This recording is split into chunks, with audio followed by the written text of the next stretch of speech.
Il y a toujours ce débat un peu énergétique Ouais, tout à fait. qui mériterait largement débat parce qu'en réalité, le minage est plus, quand tu creuses vraiment dessus, c'est plus une opportunité énergétique qu'une contrainte énergétique. Mais face à ça, il y a des gens qui se sont dit, ok, ce serait bien qu'on puisse faire la même chose, ou en tout cas valider les transactions différentes, parce qu'aujourd'hui, tu as différentes blockchains, tu n'as pas une blockchain, tu as plein de cryptos et tu as plein de blockchains différentes qui fonctionnent de manière plus ou moins similaires ou plus ou moins différentes, qui ont leurs caractéristiques, et tu as des grandes familles de validation, et donc il y a une autre grande famille qui a commencé à émerger, qui s'appelle le Proof of Stake,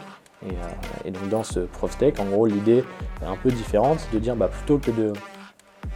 fournir ta preuve en mettant de l'énergie, en fait, tu vas mettre un séquestre de la crypto. Donc, tu vas faire comme une caution, tu vas immobiliser une quantité X de crypto-monnaie,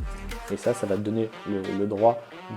d'opérer un serveur, donc de valider les transactions d'une autre manière. Et sur ça, pareil, tu vas recevoir les nouvelles cryptos qui sont émises vont être distribuées à la. Donc, si d'un point de vue investisseur, c'était intéressant parce que ça te permettait de dire,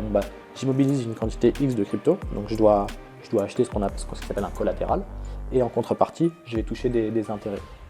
Mais l'avantage par rapport à du matériel, c'est que ce que tu achètes au départ a une valeur et beaucoup plus liquide, même si tu as des périodes de blocage, c'est des périodes de blocage qui sont relativement courtes, c'est quelques jours à quelques semaines grand maximum. Mais ça a toujours une valeur.